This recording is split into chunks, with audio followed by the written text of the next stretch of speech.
आज मुंबई में पीएम मोदी और इमैनुअल मैक्रों के बीच होगी मुलाकात। 3 दिन के भारत दौरे पर आए हैं फ्रांस के राष्ट्रपति मैक्रो। दोनों नेता भारत और फ्रांस के स्ट्रेटेजिक पार्टनरशिप में हुई प्रगति की समीक्षा करेंगे। पीएम मोदी और macro India France year of innovation 2026 का उद्घाटन करेंगे। दिल्ली में एआई इम्पैक्ट समिट में भी फ्रांस के राष्ट्रपति होंगे शामिल। पीएम मोदी ने ग्रैंड मुफ्ती शेख अबू ब्रक अहमद साहब से की मुलाकात। सोशल मीडिया पर पोस्ट करके दी जानकारी। आज बांग्लादेश को मिलेगा नया प्रधानमंत्री। तारिक रहमान के शपथ ग्रहण समारोह में ओम बिरला होंगे शामिल। बेंगलुरु में भारत फ्रांस के बीच आज अहम बैठक। द्विपक्षीय रक्षा सहयोग की होगी समीक्षा। समझौतों पर भी होगी बातचीत। राजनाथ सिंह ने बेंगलुरु में डीआरडीओ के गैस टरबाइन अनुसंधान प्रतिष्ठान का किया दौरा। वैज्ञानिकों को स्वदेशी एरो इंजन परियोजना 5 साल में पूरा करने का दिया लक्ष्य। एरो इंजन पर रक्षा मंत्री राजनाथ सिंह बोले, हमें 5 साल में वो करना है जो दूसरे देश 20 साल में भी नहीं कर पाए। बंगाल में बांग्लार युवा साथी स्कीम पर सियासत। बीजेपी ने टीएमसी सरकार के चुनाव के लिए खैरात बांटने वाली स्कीम की आलोचना की। कहा यह स्कीम फ्लॉप हो जाएगी। गृहमंत्री अमित शाह का 18 फरवरी को पश्चिम बंगाल दौरा। नादिया जिले के मायापुर में इस्कॉन जाने का कार्यक्रम।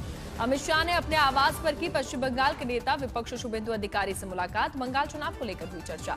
दिल्ली के भारत मंडपम में सजा एआई का महाकुंभ। पीएम मोदी ने किया कार्यक्रम का उद्घाटन। 20 फरवरी को होगा समापन। दिल्ली में एआई समिट 2026 का आज दूसरा दिन। यूके, दक्षिण कोरिया और साथ ही फ्रांस में हुए समिट के बाद भारत में हो रहा है कार्यक्रम। दिल्ली में हो रहे एआई इम्पैक्ट समिट 2026 में दुनिया भर से कई राष्ट्रपति और प्रधानमंत्री करेंगे शिरकत। सुंदर पिचाई और बिल गेट्स जैसे कई दिग्गज भी होंगे शामिल। एआईएडीएमके से निष्कासित नेता शशिकला ने चेन्नई में अपने समर्थकों के साथ की बैठक। नई पार्टी बनाने के लगाए जा रहे हैं कयास। यूपी विधानसभा में बजट पर चर्चा का आज दूसरा दिन। सदन के हंगामेदार रहने की उम्मीद। 20 फरवरी को बजट सत्र का समापन। आज लखनऊ में कांग्रेस का विधानसभा घेराव। प्रदेश अध्यक्ष अजय राय के नेतृत्व में विरोध प्रदर्शन। यूपी में बढ़ते अपराध का लगाया आरोप। अखिलेश ने एसआईआर में एसपी समर्थकों के नाम हटाने का आरोप लगाया। चुनाव आयोग से दखल की मांग की। आज सौंपेंगे ज्ञापन। यूपी में एसआईआर पर अखिलेश यादव का दावा। कहा फर्जी दस्तखत से वोट कटवा रही है बीजेपी। फॉर्म 7 के जरिए सुनियोजित तरीके से काटे जा रहे हैं वोट। सीएम योगी ने अखिलेश यादव पर साधा निशाना। विधान परिषद में बोले, पिछली सरकार ने राज्य को पीछे धकेला। पिछले 9 साल से कानून व्यवस्था दुरुस्त। यूपी में कानून व्यवस्था को लेकर सीएम योगी बनाम अखिलेश। सीएम योगी ने कहा यूपी डर के इलाके से आस्था के इलाके में बदल गया है। सीएम योगी ने गवर्नर के प्रति विपक्ष के बेइज्जती वाले बर्ताव की आलोचना की। कहा विपक्ष से सदाचार की उम्मीद करना बेवकूफी है। सीएम योगी ने प्रदेशवासियों को लिखा विशेष पत्र। बोले नवाचार को समर्पित है 9 करोड़ 12 लाख का बजट। वंदे मातरम पर यूपी में सियासी बवाल। योगी ने कहा राष्ट्रगीत का अपमान, संविधान की अवहेलना। अखिलेश ने पलटवार करते हुए कहा संघियों ने कब गाया वंदे मातरम। नेता विपक्ष राहुल गांधी ने गिग वर्कर्स के प्रतिनिधि मंडल से की मुलाकात। समस्याएं सुनने के बाद कहा कांग्रेस उनके अधिकारों की लड़ाई में साथ है। बिहार विधानसभा में आरक्षण सहित कई मुद्दों पर जोरदार हंगामा। आरजेडी विधायकों ने 85% आरक्षण की मांग करते हुए नारेबाजी की। पूर्व केंद्रीय मंत्री रामविलास पासवान को बेचारा कहे जाने पर चिराग पार्टी का जोरदार हंगामा। आरजेडी पर लगाया दलित अपमान का आरोप। एलजेपी नेता अरुण भारती ने तेजस्वी यादव से माफी की मांग की। कहा आरजेडी अपने हितों को प्राथमिकता देती है, रामविलास पासवान की याद का अनादर करती है। लैंड फॉर जॉब मामले में बिहार के पूर्व सीएम लालू और राबड़ी ने आरोपों को इनकार किया। कहा ट्रायल का करेंगे सामना। बिहार में जल्द ही पूरे राज्य में खुले में मीट बेचने पर लगेगा ban. Deputy CM Vijay Sinha ने कहा नियमों की अनदेखी करने पर सख्त कार्रवाई होगी। मोगा में आप रैली को लेकर विवाद हुआ। विपक्ष ने रैली में मुख्य सचिव और डीजीपी की मौजूदगी पर सवाल उठाए। पंजाब हरियाणा हाईकोर्ट ने कांग्रेस नेता प्रताप सिंह बाजवा बनाम एससी कमीशन के केस की कार्रवाई पर लगाई रोक। आम आदमी पार्टी ने लगाया दलित विरोधी का आरोप। पंजाब पुलिस के पूर्व डीआईजी भुल्लर की जमानत याचिका पंजाब और हरियाणा हाईकोर्ट ने की खारिज। रिश्वत लेते सीबीआई ने किया था गिरफ्तार। मध्य प्रदेश विधानसभा बजट सत्र की हंगामेदार शुरुआत। राज्यपाल के अभिभाषण के दौरान विपक्ष ने नारेबाजी की। गुजरात विधानसभा सत्र की हुई शुरुआत। 25 फरवरी तक चलेगा बजट सत्र। राहुल गांधी की संसदीय छीनने पर पूर्णेश मोदी बने गुजरात विधानसभा के नए डिप्टी स्पीकर। कांग्रेस के शैलेश परमार को हराया। कांग्रेस नेता मनीशंकर अय्यर ने तमिलनाडु के सीएम एम के स्टालिन के नाम के पढ़े कसीदे। कहा स्टालिन को संभालना चाहिए इंडिया ब्लॉक का नेतृत्व। बीबीजी रामजी स्कीम के 8 प्रोविजन को चुनौती देते हुए मद्रास हाईकोर्ट में एक याचिका दाखिल हुई। याचिकाकर्ता ने कहा मनरेगा खत्म करने से करोड़ों लोगों पर पड़ेगा असर। बंगाल के पश्चिम बर्दवान में भत्ता बढ़ाने की मांग को लेकर सड़कों पर उतरे दिव्यांगजन, व्हीलचेयर पर बैठकर सौंपा ज्ञापन। पहलगाम आतंकी हमले में शहीद संतोष जगदाले की बेटी नौकरी के लिए भटकने को मजबूर हुई। महाराष्ट्र के डिप्टी सीएम शिंदे ने कहा, जल्द परिवार से मिलकर करेंगे समाधान। प्रियंका खड़गे के विवादित बयान पर भड़की वीएचपी, कहा आरएसएस के बारे में कोई भी बकवास करता है तो उसे सही जगह दिखा देनी चाहिए। हरियाणा के पलवल में 14 दिन में 20 लोगों की मौत हुई। संक्रमण और बीमारी की असली वजह पता नहीं। फिल्म निर्देशक रोहित शेट्टी के घर फायरिंग करने का मुख्य आरोपी साथियों संग गिरफ्तार हुआ। अभी तक 12 बदमाशों की हो चुकी है गिरफ्तारी। आज से सीबीएसई 10वीं बोर्ड एग्जाम शुरू। अगर छोड़ी पहली परीक्षा तो नहीं दे पाएंगे दूसरा इम्तिहान। यूपी के बाराबंकी में शोएब के दुआई हत्याकांड में विरोध प्रदर्शन। वकीलों ने एसपी ऑफिस का घेराव कर आरोपियों की गिरफ्तारी की मांग की। जम्मू कश्मीर के एलजी मनोज सिन्हा का बड़ा फैसला, 14 टूरिस्ट स्पॉट को फिर से खोलने का ऐलान किया। पहलगाम आतंकी हमले के बाद किए गए थे बंद। देहरादून में कांग्रेस का लोक भवन घेराव, कानून व्यवस्था और बेरोजगारी को लेकर विरोध प्रदर्शन।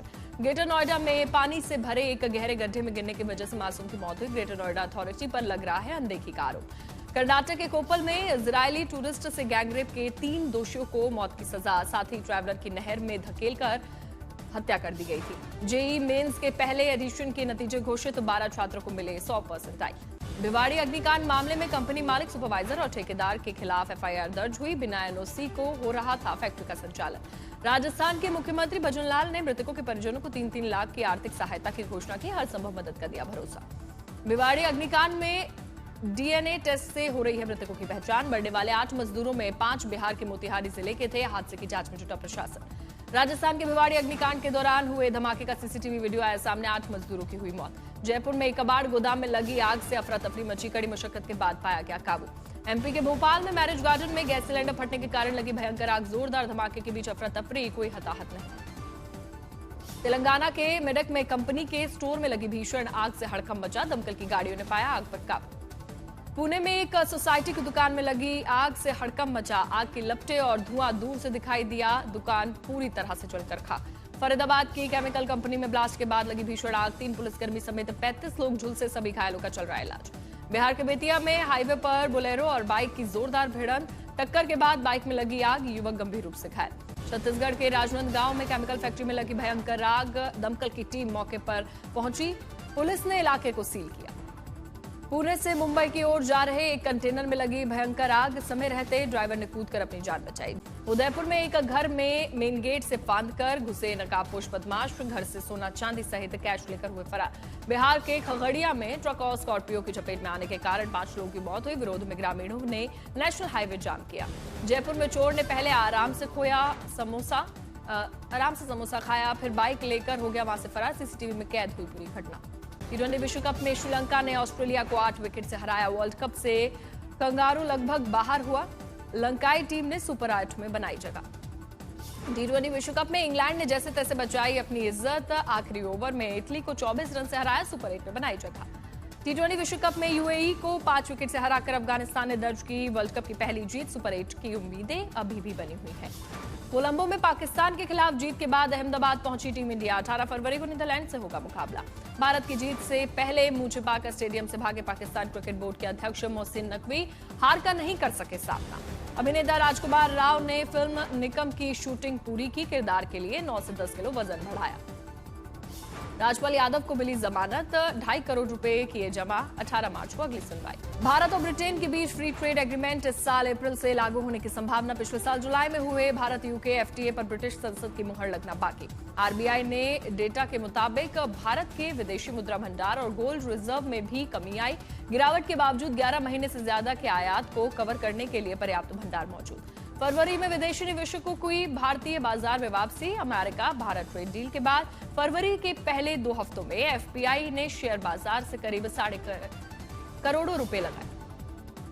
स्टार्टअप फंडिंग के कार्यक्रम में इल्यूमिनी आर्ट की सेलेब लिस्ट में अश्विनी ग्रोवर, अपूर्व गुप्ता और संदीप अग्रवाल शामिल हुए। भारत के पूर्व राष्ट्रपति रामनाथ कोविंद ने उद्घाटन किया। मोबाइल कंपनी नथिंग ने लंदन के बाद दुनिया में दूसरा फ्लैगशिप स्टोर बेंगलुरु में खोला। 2 मंजिला स्टोर में प्रोडक्ट डिस्प्ले के साथ यूजर्स को कंटेंट शूट की सुविधा मिलेगी।